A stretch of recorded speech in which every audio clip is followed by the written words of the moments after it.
Welcome back to the Barca Breakdown. My name is Adam. I'm here with the Use.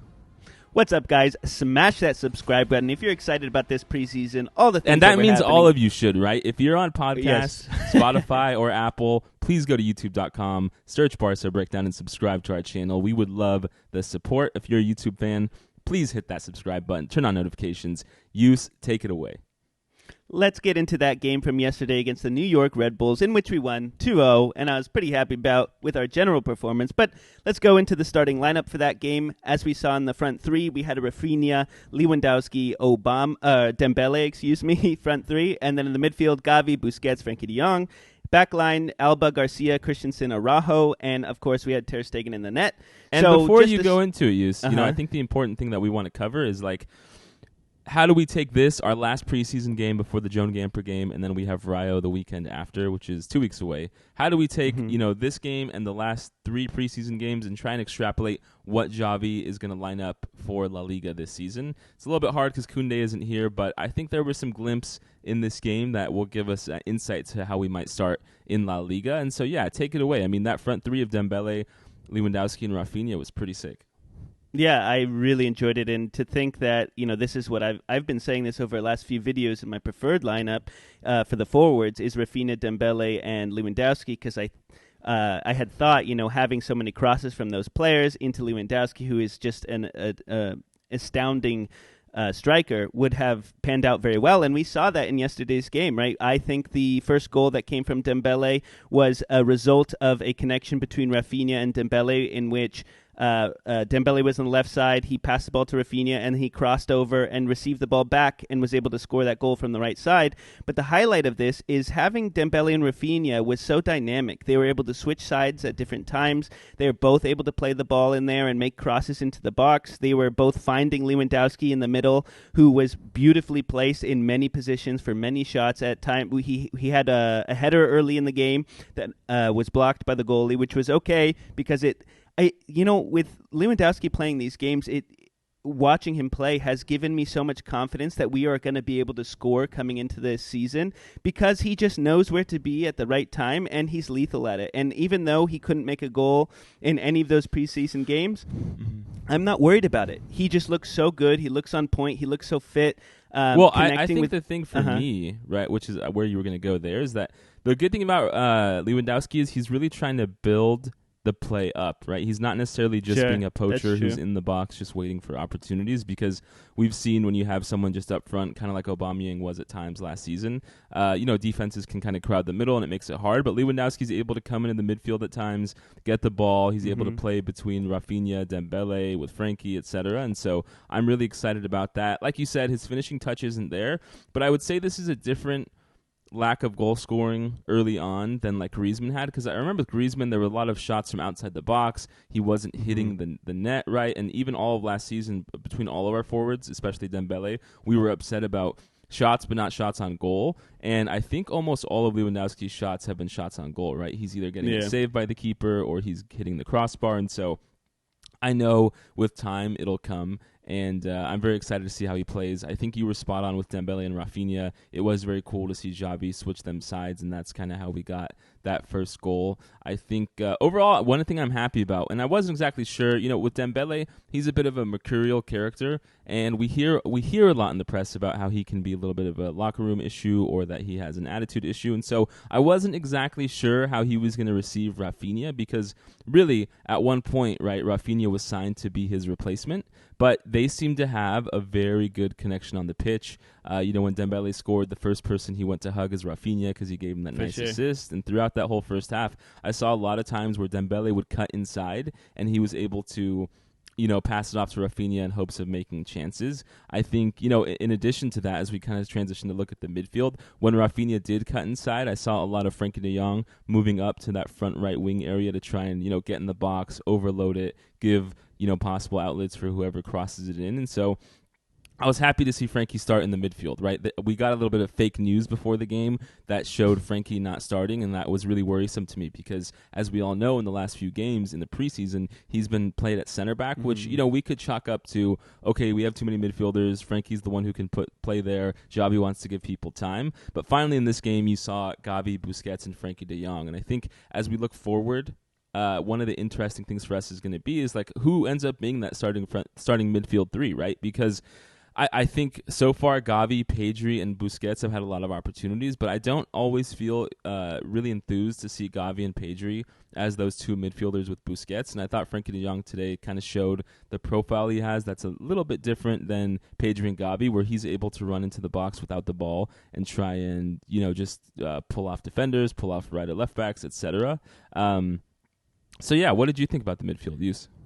So I agree with you in the sense of the Pedri, Gavi, Busquets and their opportunities, and I do like that Frenkie de Jong is the player that can and really does show that he can push up and create a little more havoc in the box to try to score a goal. I will say that Pedri is also good at... Now, he doesn't do what Frenkie does, but he does get more involved in the offense, while Gavi does, but he is a little more chaotic, and he's kind of, making rounds around the ball, trying to get it back, and I don't see him trying to make so many offensive scoring opportunities like Frenkie de Jong. But I'm also sitting here like, okay, Frenkie is someone who will be able to probably, in a game where we need to push the team forward and get a goal, he will be the one to do that. Pedri has shown that he is good enough to do that as well. But, you're still dealing with this Busquets in the middle, and I don't know how long he's going to be there, and when he leaves, like what kind of void will that leave? Will Frenkie de Jong be able to shift there, or is that going to be the Kessie time? So it's like the game in yesterday was a really good highlight to show off Frenkie de Jong. I wouldn't say it was too much on the Busquets-Gavi side, but it also just leaves me thinking about how we're going to line up the team this coming season, because I have a feeling we can't just keep playing Busquets in that center midfield position, right? So you're right, but at the same time, we've had... Every time for the last 6 years, we've tried to put anyone else there instead of Busquets. Yeah. It doesn't really work. There's a lot of talk about is Frenkie de Jong and Kessie as a double pivot. Will that work? Nico has gotten a lot of time even against Red Bulls to try and work at that pivot position. So I think most likely we'll see Nico sub in there. And, one thing I wanted to clarify is this is not a criticism of Gavi, right? He's still extraordinarily young. And it's not to say that, Gavi will never work with Pedri in the midfield, or that, I don't think Gavi is good. I mean, even yesterday against Red Bulls, you just see how tenacious he is. You see, all we always know, he's got that firecracker attitude. But I just don't think Gavi, Pedri right now, along with Busquets, is our best midfield. And so I think that we should see something else. So in terms of the backline use, we had Garcia, Christensen as the center backs, and then we had Araujo and Dest as Araujo and Alba as the right back and left back. And so Xavi came out with an interesting comment talking about how, Garcia and Christensen are really good at playing with the ball at their feet, and Araujo might have a good chance at the right back. And this really comes to our, full discussion we need to have about what is that starting back for the La Liga season. Because, Araujo played right back against Real Madrid last season. He played right back against Real Madrid again in the preseason because, we needed someone to stop Vinicius. And I don't think Xavi has faith in Dest to be that man. But I thought Araujo had a little bit of a rough game. He still lacks the positional awareness and the just the experience at right back. It's not his position, and so I don't blame him for being there or being not experienced there and not always having the best positioning or being able to bring the ball forward as well as he could. But I think as we get into the season, what's going to be interesting is Koundé seems like a reliable person to put at that right back spot. So the back four is definitely the position where Xavi has had the least amount of time to experiment with, right? Because Koundé happened so late in this preseason session. And so we haven't even seen Koundé at all, and we might get to that first La Liga game. Maybe the Joan Gamper will see Koundé, but that's going to be definitely where we're going to see the most tinkering for the first month or two of the season. Besides that, I thought Eric Garcia played pretty well. We saw, again, his ability to get the ball back and make a good pass was what led to, the Dembele goal. We saw him make a few runs very far forward that I thought were pretty ambitious, but, as long as we have the defense covered, that's a great different skill set than Araujo has or PK has, and I think that Eric Garcia is showing what makes him special. I just think he needs a little bit more time to improve on the defensive side. And then Christensen, I love him, man. I think he's adapting very quickly. Nice. And he's able to connect with, because the center back for Xavi and for Barca usually is someone who has to really play the ball out from the back and be able to connect with the midfield or the forwards at times. And so I've been very happy to see how Christensen has quickly adapted and really has a good ability to play the ball from his feet. Yeah, no, I totally agree. I'm really digging Christensen in this game that we just played, and I think 2 games ago he had a start as well. But I just think he has adapted to Barca's play style and being able to play the ball out of the back. I saw some great passes from him coming to the right side of the field in yesterday's game, so I'm happy with that. Eric Garcia, I also think he did a pretty good job, but I would say I just don't know if I can still trust him coming into the actual La Liga season because we're playing against New York Red Bulls. It's not like some top tier USA team really, because none of the USA teams are that good. So at the same time, it's like, okay, he did well there, but at the same time, can he hold this up against La Liga teams? And can any of these players do that, right? Obviously, that's tried and true with some of the players, but Christensen hasn't had that chance, so you still have to evaluate that coming into the season. But I think that covers the lineup for the goods, right? And if there's any small things we want to talk about in terms of bad, I would say that I think, with the fluidity of the game, we did a good job of switching players around and being able to adapt to the situations and open up space.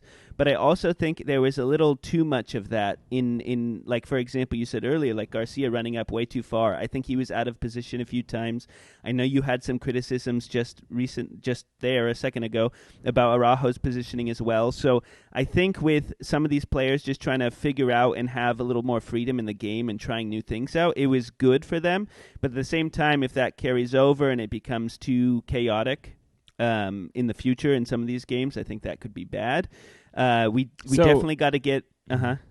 So knowing that, right, and knowing it's preseason, like you said, where the players have a little bit more freedom to experiment. How do you think that this game as well as the previous 4 games? How do you think Xavi is going to line up for that first Rayo game? That's a good question, and I think that is why we should be talking about this last game and what it means for this season. I definitely think the Raphinha-Lewandowski-Dembele lineup is our tried and true top 3. They just seem so great together, and we're able to really connect and facilitate together without too many mistakes. And I think that's one of the highlights. Is it seems like every play was very effective, and they were looking to score. While a lot of times in other games, in other front 3, it takes a lot more to create that. And this was just seems so natural, and we were able to. Well, they're get just the ball so in the quick, box. right? Like, yeah, I don't even remember in any of those years the sad years of us making the Champions League knockouts that we always talk about and have PTSD from. Like, we've never had 2 dynamic wingers like Dembele and Raphinha, for at least 6-7 years, and so it makes our front 3 just look so different, right? You think about some of the teams like Liverpool or Man City or PSG that we find so much better at offense the last few years, and they just have these fast wingers. Real Madrid too, who can bomb down the sides and create havoc. And finally, with Raphinha and Dembele, we have both of them. I think I agree with you that Raphinha, Dembele, Lewandowski should be our front 3 to start the season.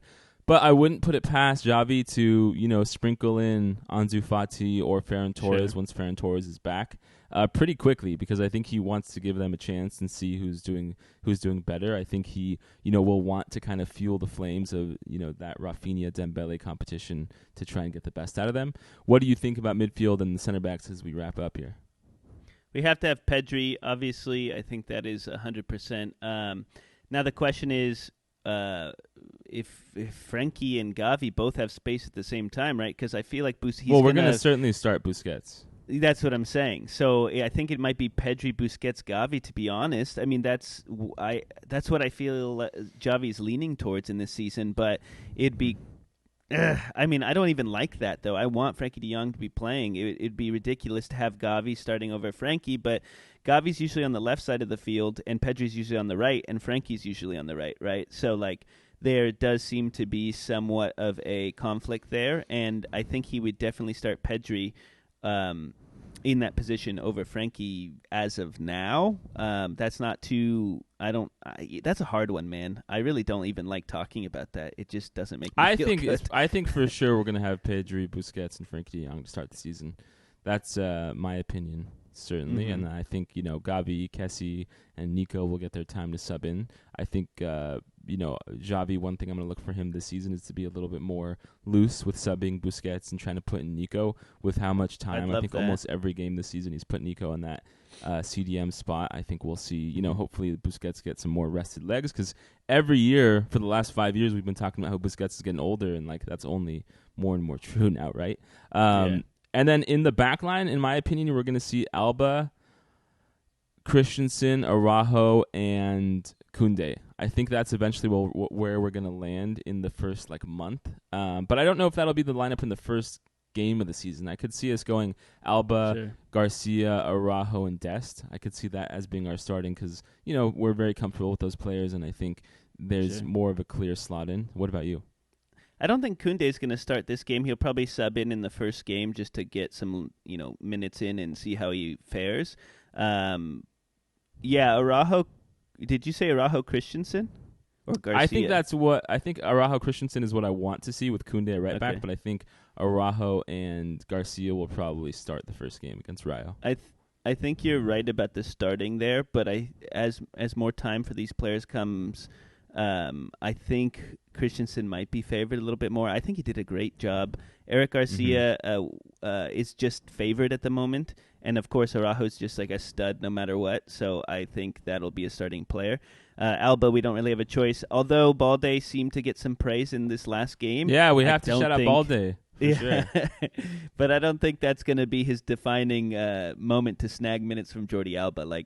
He has to perform way more times than that to really, catch the eye of Xavi, I believe. But yeah, I mean that's our prediction, right? So let us know in the comments what you guys think. We really appreciate all the support. Please smash that sub button. Thank you guys so much. Have a nice week. We'll see you at the Joan Gamper game.